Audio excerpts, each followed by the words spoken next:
Terrorists in the early hours of Saturday launched a fresh attack on the Dongonoma community in the Kajuri local government area of Kaduna State. The attack came barely 3 days after one person was killed and 8 women were kidnapped in the Banono and Waku community of the same local government.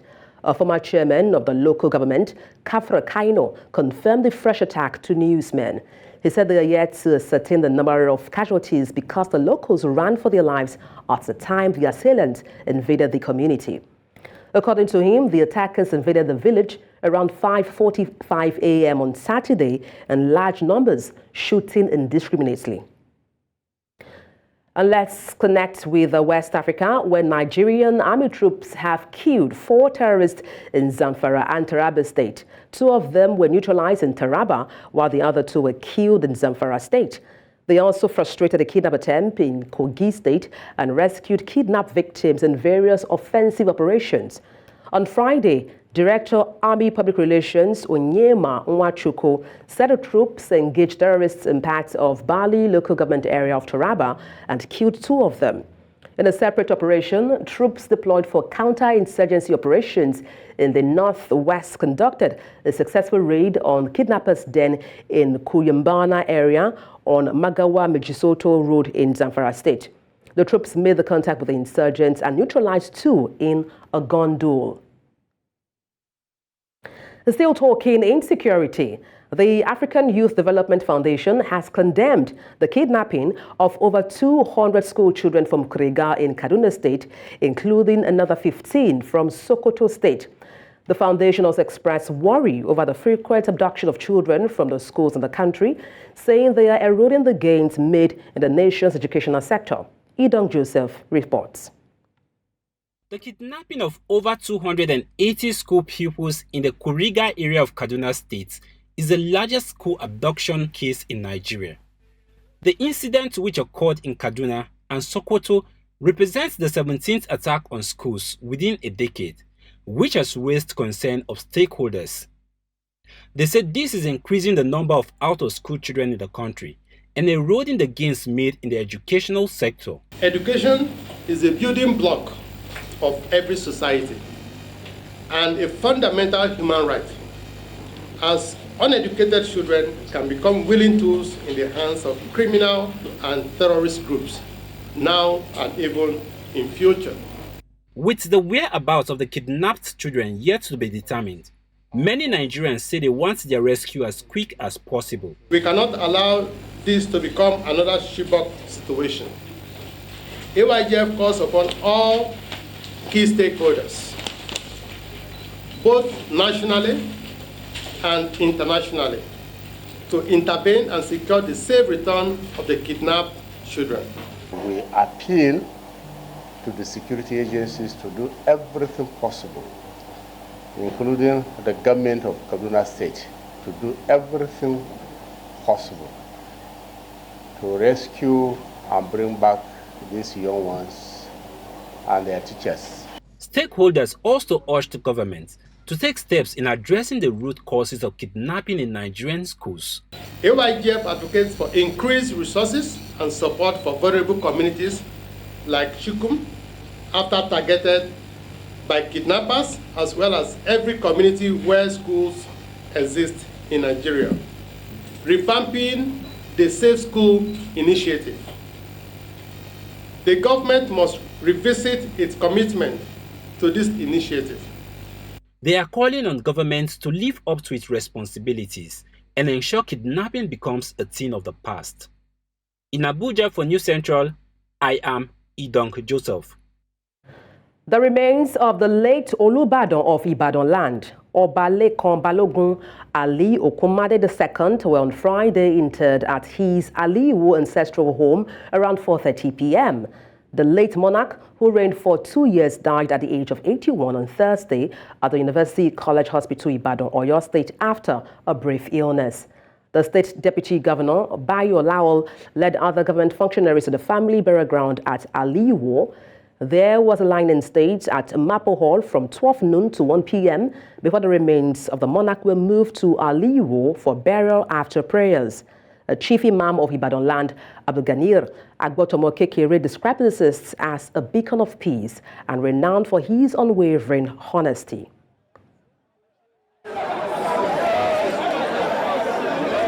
He will meet his creator in peace.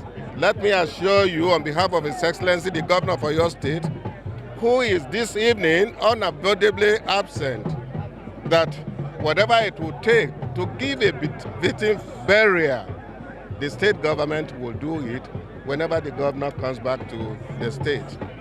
For now, is what we call janazah in Islamic right. We have given him that right, and we believe sincerely that moving forward, whatever programs that will follow would get involvement of the state.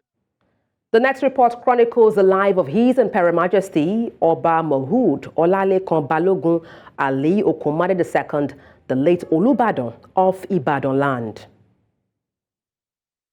Olubadan. This royal title is ascribed to the King of Ibadan land.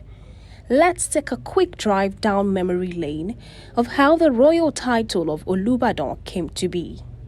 In 1820, an army of Egba, Ijebu, Ife, and Oyo people won the town during their wars with the Fulanese, but after a struggle between the victors, the Oyo people gained control in 1829.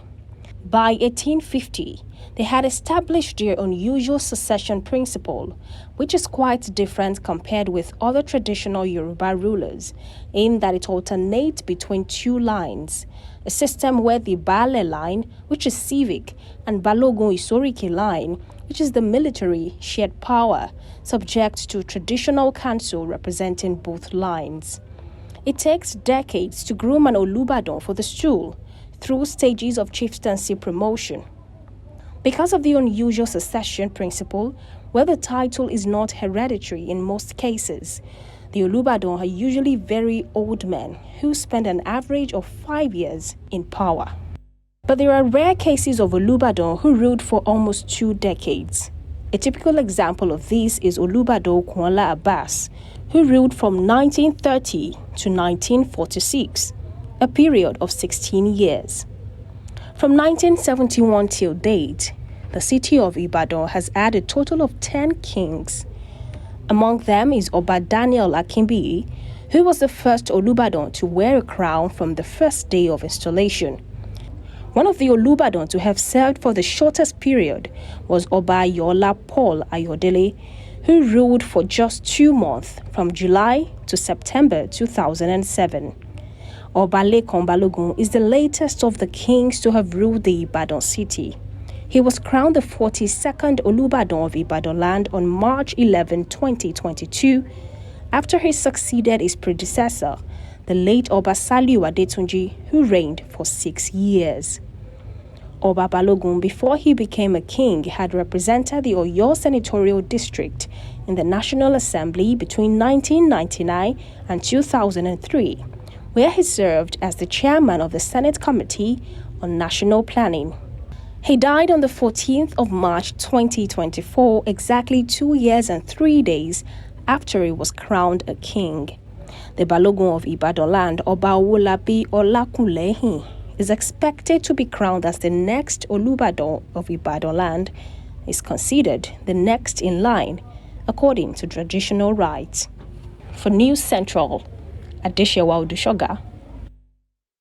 Away from that, economists have urged the Nigerian government to tackle the challenges posed by high energy costs and insecurity, which have slowed down food production and foreign exchange volatility to tame the accelerating inflation in the country.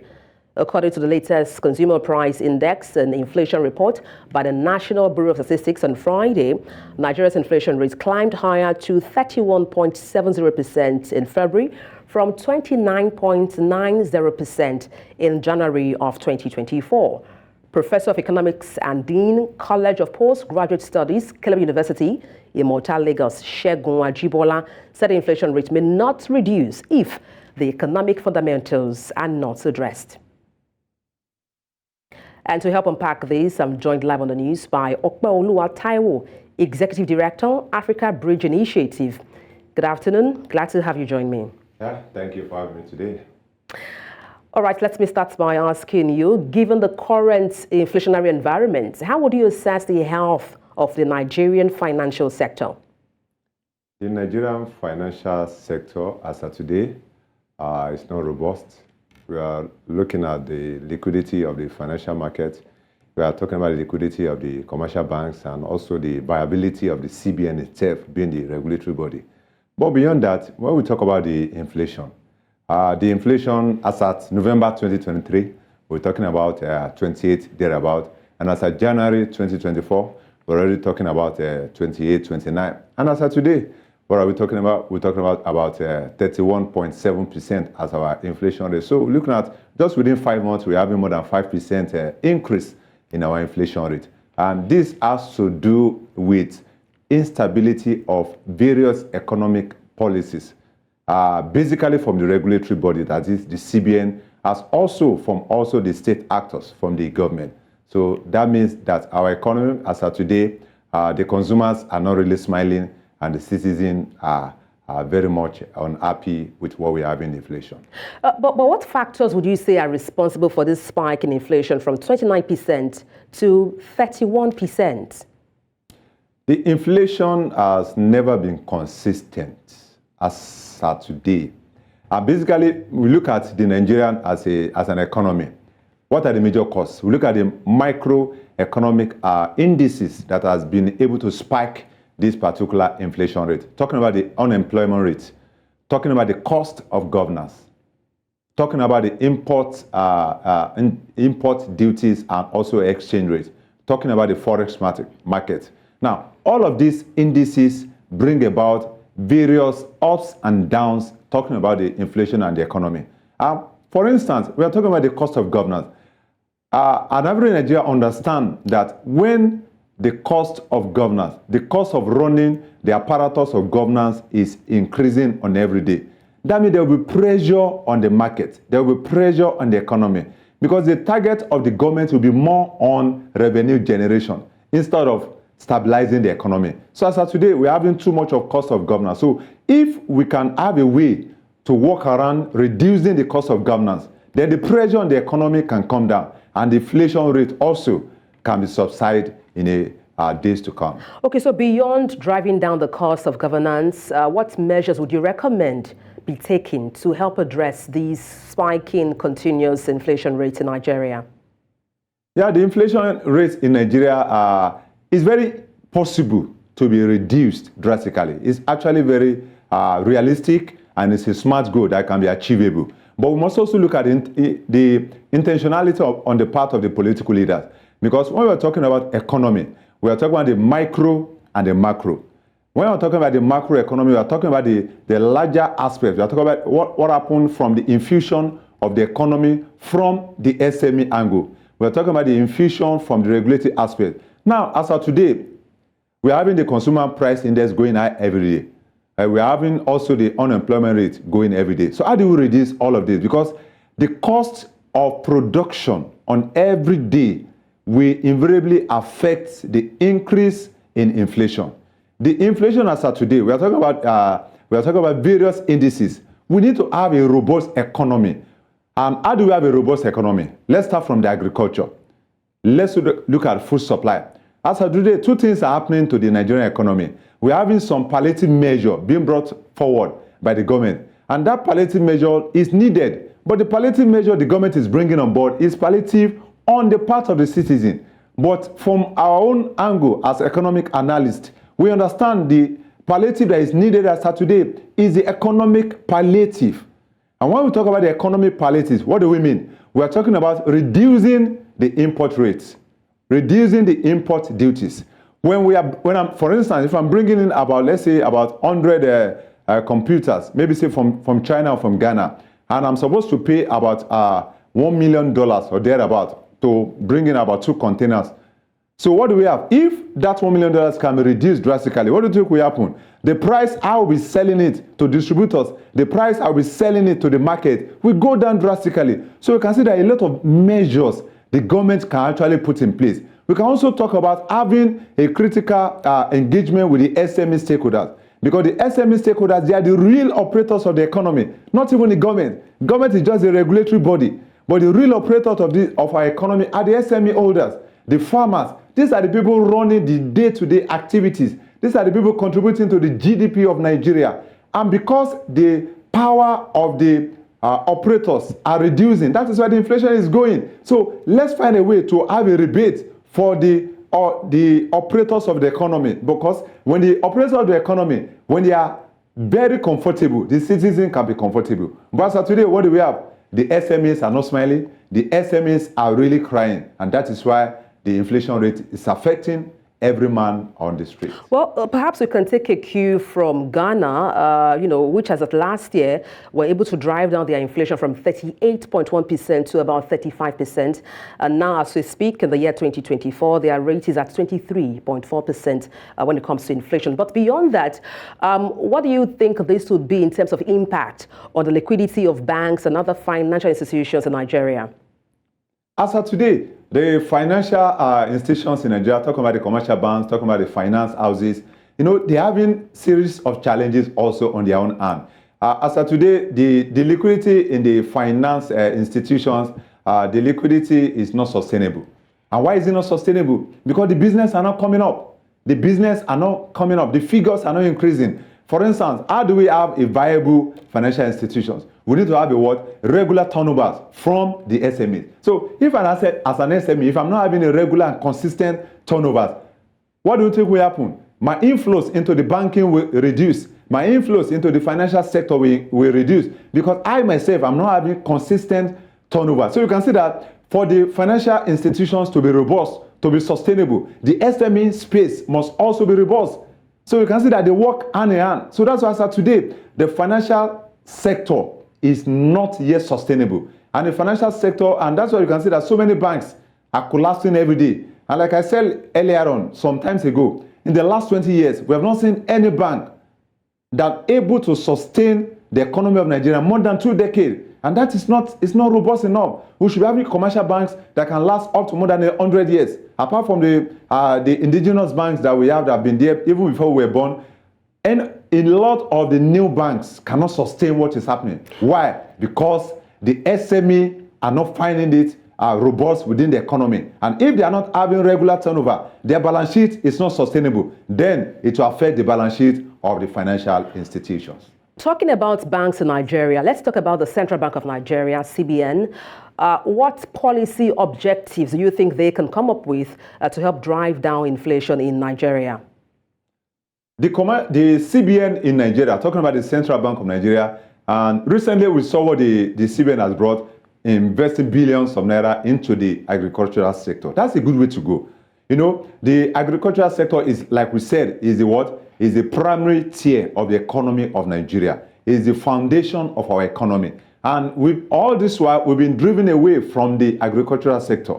And thanks to CBN, CBN is doing a massive lot of work as of today, but it's not sustainable. And why is it not sustainable? Because we've driven away from where we should be. So the giant step being taken about by CBN, talking about bringing a lot of palliative into the agricultural sector, buying fertilizers, having to buy grain for the farmers is a good way to go. But yet, that is not yet sustainable.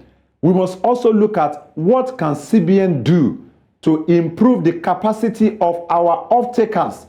Every SME, every producer, every manufacturer in Nigeria, as of today, they need off-takers for them to have a sustainable financial outlook towards the next 1 year, towards the next 2 years. So the CBN must empower more of robust off-takers in the SME market, in the manufacturing sector. So if there are a lot of off-takers, then what do you have? That means the price of goods and services will go down. And the purchasing powers of the people will what? Will increase. And that means what? We can have an equilibrium point and the economy will be on a sustainable path. Let me follow up with you regarding the CBN of Nigeria. Do you think this inflation would impact their giving out of credit for businesses as well as interest rates, for businesses or individuals? As of today, the inflation will affect credit.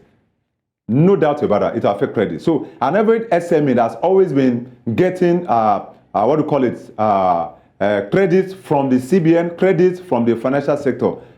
Don't be deceived. As of today, you might not get the number of inflows you are getting in terms of credit in the past, because it will also affect the balance sheet of Nigeria as an economy. So those credits might not come the way it's supposed to go. And in fact, if we are looking at the credit, as of today, I'm sure we're not supposed to even be looking at the credit. We should be talking about empowering the off-takers. We should be talking about empowering the manufacturers, empowering the producers of our economy products. That's what we should be looking at. So don't let us go too much on the aspect of the credit, because if you are looking at the credit, number one, you cannot get single digits. That is very unrealistic. You can't get single digits because of the kind of economy we're running as of today. If we can have a robust and a sustainable economy for the next 2 years, then after 2 years, then CBN can be talking about single digit. But as of today, we can't have single digit. And if you're having double digit for credit as of today, for an SME, from the first day, that business is dead on arrival. So SME must not look at credit as of today. They should look at a robust angle, looking for off-takers of their business. And when they have off-takers, they can have enough liquidity as an SME to sustain their business, rather than looking at credit from the CBN. All right, thank you so much for your insight on the news. Okpeoluwa Taiwo, thank you so much for your kind company. Yeah, great being here today. And moving on to another news item, President Bola Tinubu has ordered the reopening of Nigeria's land and air borders with Niger Republic in compliance with directive by the Economic Community of West African States at its extraordinary summit on February 24, 2024 in Abuja. Perpetua Fasome Peter has details. And air borders between ECOWAS countries and Niger to be lifted. No-fly zone of all commercial flights to and from Niger is to be lifted. Suspension of all commercial and financial transactions between ECOWAS member states and Niger is to be lifted. This announcement set the tone for the Nigerian government to also lift the sanctions it imposed on Niger Republic. While the purpose of the sanction was to pressure the military junta in Niger to reinstate the deposed president and return to civilian rule, the unintended effect was damning. They don't lock the border, we come drop goods. We want the government make them settle themselves, then if they settle themselves, then we should go. We keep here for a long time, we leave our peoples, our mothers and small children. If we wish to buy the one mudu, one bowls of the rice, before the border closure, we buy it. We buy it at 150, 15. But now we are buying it in 2,300 naira. The resident of Elela local government, or the Moda community, we are asking government to reopening the official border. It's no surprise that many Nigerians heaved a sigh of relief when the Nigerian government announced it was lifting the sanctions imposed on the West African country. These have economic implication on the two countries. The first one is that the food shortage we saw in Nigeria, which of course is still also affected Niger. The volume of rice available in Nigeria, especially in northern region, reduced significantly, coupled with the fact that there is high level of insecurity in the northern Nigeria. Niger market or output from Niger always helped Nigeria to reduce the impact of this food shortage. How has ECOWAS countries helped their citizens to improve in terms of their living standard? It's a right decision to say we don't want more military to take over territories. But the question is, currently that you are in charge of the economy, what is happening to exports? What is happening to poverty? What is happening to exchange rate? What is happening to unemployment? What is happening to inflation? Following a July 2023 military coup that ousted Niger's democratically elected president, Nigeria imposed sanctions, which included the closure of land and air borders, halting vital trade flows, and suspending financial transactions. While the pressure for a democratic transition in Niger remains, the resumption of trade offers a glimmer of hope for economic recovery. In Lagos, for News Central, Perpetua Fasome Peter. Thank you for staying tuned. President Bola Tinubu has approved the appointment of Mrs. Zubeida Umar as the Director General, National Emergency Management Agency, becoming the first woman to head the agency. This was contained in a statement by the Special Advisor to the President on Media, Ajure Ngalale, on Friday. The new DG of NEMA has over 20 years of work experience in diverse fields, including human resources, finance, and administration. The president says he expects the new DG will bring the much-needed financial and operational discipline and refashion the agency into a performance-driven and proactive emergency response provider with a focus on prevention and climate change readiness in the execution of its core mandate. The United States Assistant Secretary of the State for Educational and Cultural Affairs, Lee Satterfield, will visit Nigeria from Sunday, March 17th. According to a press statement released by the U.S. mission on its website on Friday, Satterfield's trip will commence from March 17th to 22nd, 2024. During the visit, the Assistant Secretary will reinforce the Biden-Harris administration's commitment to Africa by refocusing on people-to-people connections between Americans and Nigerians. Satterfield will also build on a recent visit by Secretary of State Antony Blinken to Nigeria. While in Nigeria, Satterfield will advance key bilateral priorities, including expanding access to education and bolstering economic opportunities through the creative arts. And to some health matters now. The Nigerian government has commenced the digitization of the nation's health care system in a bid to improve service delivery and obtain a national database of patients. Minister of Health and Social Welfare, while inaugurating a 20-man committee in Abuja with the responsibility of implementing the project, tasked them to ensure the project is a success. Marvelous Abomano reports. Imagine a healthcare system where patients' medical information is stored for easy call-up or retrieval. Many citizens desire such a system that protects the personal health information of patients and saves them from spending extra outside their budgets. Nigeria's federal government, through the Ministry of Health, is adopting technology that will digitalize the healthcare system, electronically storing medical records, a deviation from the use of pen and paper. How do we use the email platform to improve patient experience with health systems and protect the data integrity? How do we improve patient outcomes, population health outcomes, using digital transformation? And this platform should link to that. This 20-man committee, standing here with their portfolio, drawn from different health sectors and the nation's digital space, have been selected as experts that will be overseeing this initiative.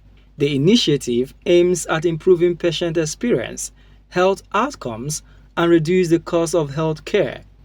It will also provide a platform for the collection, review, and storage of patient information data as part of the patient care process. Innovations are supposed to be simple things with big impact. So sometimes we approach innovation as, oh, I want to do something that nobody has done. It's just the same thing somebody has thought of, but doing it in an innovative way. And most of the time it requires internet. What is the condition of internet in Nigeria? Before we deploy all the connectivity, we would have servers at these primary care centers where they can now use their electromedical record in an intranet version. He also brought important point about energy. Those are some of the questions, problems the committee will be addressing if we have to put renewable energy to support these solutions as part of the hardware, as we do the costing for the hardware for each of the centers. Digitalizing healthcare system in Nigeria is very profound, especially with the internet age. But the challenge is for those in the rural communities who do not have access to internet data and availability of power supply. How will this go for them? Now this 20-man committee inaugurated today must have to pass this hurdle in order to achieve their mandate. In Abuja for News Central, Marvelous Obomani. A non-governmental organization has organized an outreach to give back to the Nigerian police force by providing free medical care for them, providing basic relief materials during this hardship, and lots more. Bettina Onweli has details.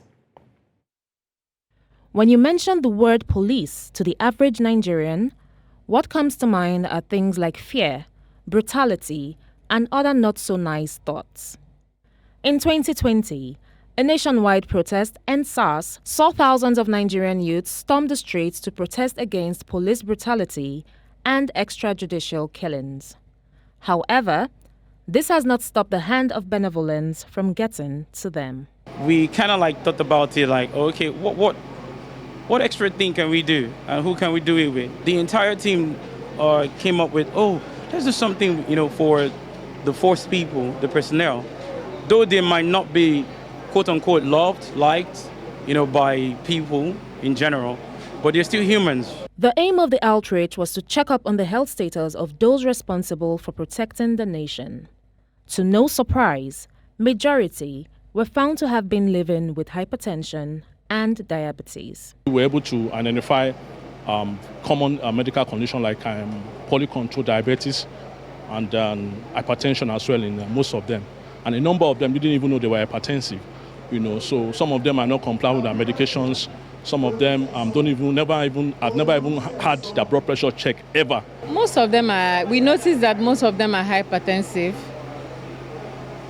Their BPs, most of them, their BPs are extremely high. So, I encourage police officers to always have a health check.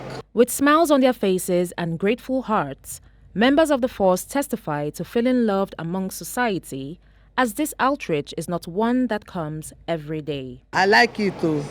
We thank God. People out there see police, they will think that police are different human beings. But the only thing that makes a policeman different from me and you is just their uniform. They brought many doctors here. Those doctors will check your health status, check whatever you have, advise you, then take your data. Then based on your health, the most important thing that they endeared us is that now what they want to do is whatever that is your problem, whatever that is your health challenge, they will recommend a hospital, a 5-star hospital for you, where you will go and they will put the bills. The police is your friend is one slogan that is surrounded with a lot of controversy. However, it is safe to say that friendship is a two-way street. It is hoped that the Nigerian police will be more approachable to the common man as they carry out their duties to protect and serve. In Lagos, for News Central, Bettina Onweli. Veteran Nigerian broadcaster Bimbo Oloyede is trading a traditional birthday celebration for a mission of hope. To mark her 70th birthday on 15th of March, Ms. Oloyede chose to spearhead a 100 million fundraising initiative to improve cancer treatment in public hospitals across the country. Chidima Ono has more.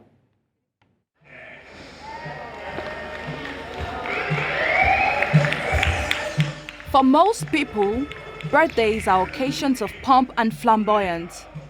It is for them a day to pull out all the stops as they celebrate themselves. However, in a heartwarming display of compassion, veteran broadcaster Bimbo Oloyede turned her 70th birthday into a fight for a healthier future. She is fundraising 100 million naira to help improve cancer treatment in public hospitals in Nigeria. The idea is that we should be able to put some money in research so that we can get results. We can find out, a few more things and help patients along the way. We all have to give back. If we go through life without helping even one person, then our life means nothing. We all have to give back some way, somehow, some other. I think it would be a very impactful initiative. And I congratulate Bimbo Oloyede on the thought of establishing this fund for the treatment and research into cancer.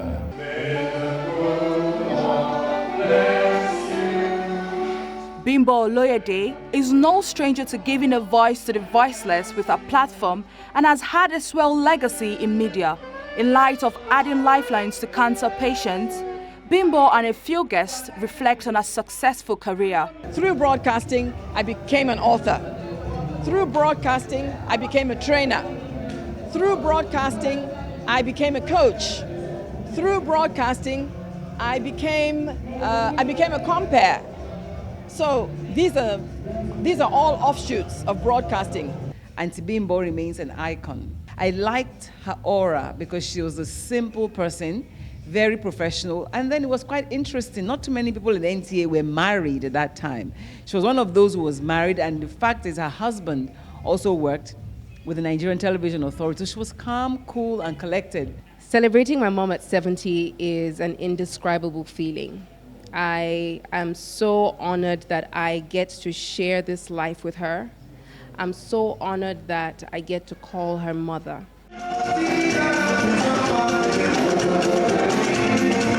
This birthday campaign highlights the critical need for improved cancer care in Nigeria's public health system. It also enjoins Nigerians to show greater commitment to positive causes.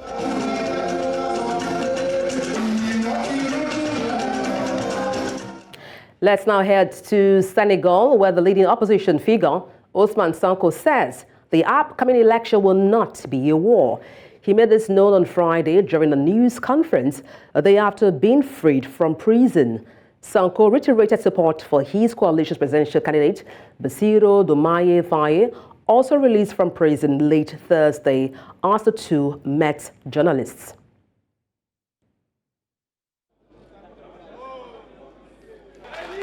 On se trompe de combat. Macky Sall keroog bi mu ne man doot nekkatuma candidat dañu pare ak du suñu adversaire waaye am na lu gën a garaaw fuuf mooy candidat wu Macky Sall Amadou Ba bu yàlla ñàkkee bëgg Sénégal dëgg rek la ko jox Amadou wallaahi yéen xam leen Amadou Sénégalais question bi ñu waroon posé wu rek mooy simple fonctionnaire nu mu mën a yor alal gi yépp loolu rek jar na bañ a voter kooku bañ ma ne il faut ñu reporter élection bi ndax yow ak diw il faut ngeen bokk. Thank you for staying with us. In Central Africa, residents of DR Congo's capital, Kinshasa, have shared their views on the government's decision to reintroduce a death penalty, with some in favor. However, Jean-Claude Katenda, a human rights activist, says it breaches the constitution and is a risky move.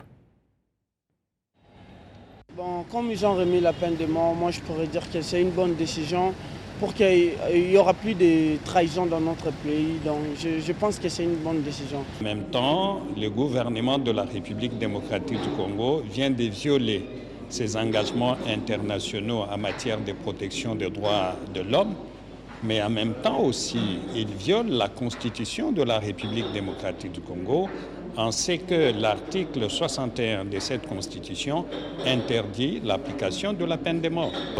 Mais en même temps, nous ne devons pas oublier que la peine de mort signifie mettre fin à une vie, et que même si plus tard on découvre qu'il y a des erreurs.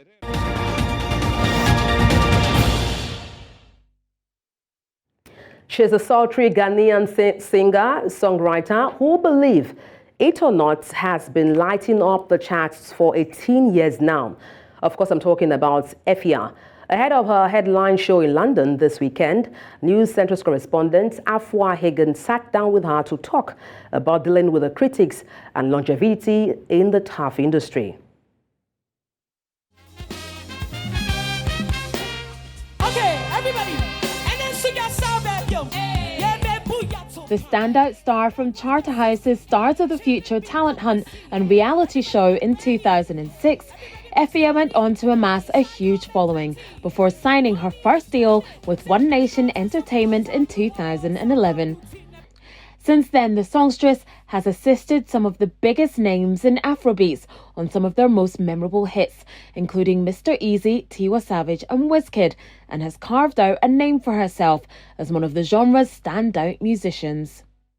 She's also renowned for her on-stage presence, performing all over the world for presidents, VIPs and fans alike.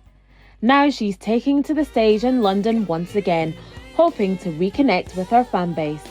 We're just trying to see how we can do things in our own little way to grow an Efia community in London, which is the purpose. So we'll do a little bit of this here, a little bit of that there. Hopefully by next year we'll do the O2.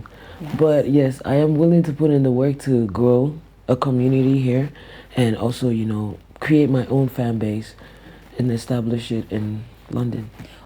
Like anyone in the public eye, Efia has come under scrutiny and criticism, but she vows not to let the negativity hold her back. Knowing who you are is very essential. You know, I know who I am to the point where I don't let anything that is said about me or to me that it does not bring me inspiration or money. I don't let it affect me.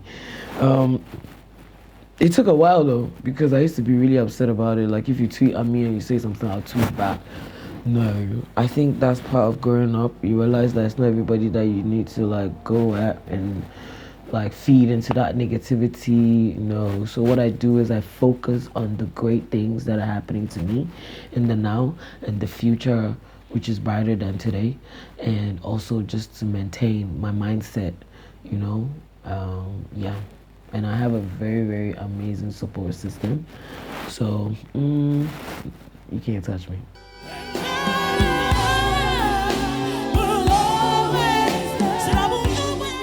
Longevity is the key to her career, having been in the business for nearly 20 years.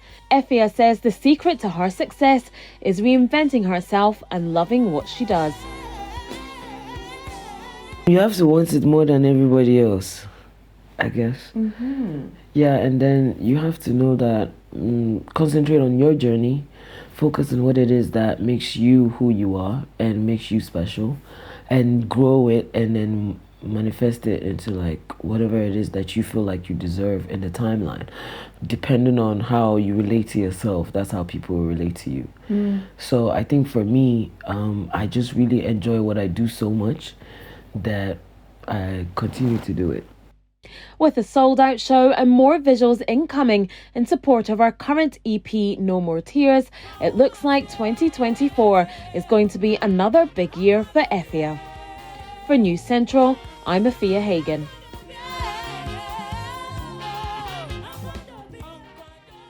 And that's all on the news at this hour. But before we go, let's take a look again at some of the major stories. Terrorists on Saturday launched a fresh attack on Dongondoma community in Kaduna State. Freed Senegal opposition figure Ousmane Sonko has said the 2024 presidential election will be peaceful. Finally, we're told you that mixed feelings have greeted the Congo's reintroduction of death penalty. Send your eyewitness report to the WhatsApp number on the screen and follow us on social media. We are at News Central TV. You can watch us live on DSTV, channel 422, Star Times, channel 274, Avo TV, and YouTube. Many thanks for watching. I am Adebola Adeduba.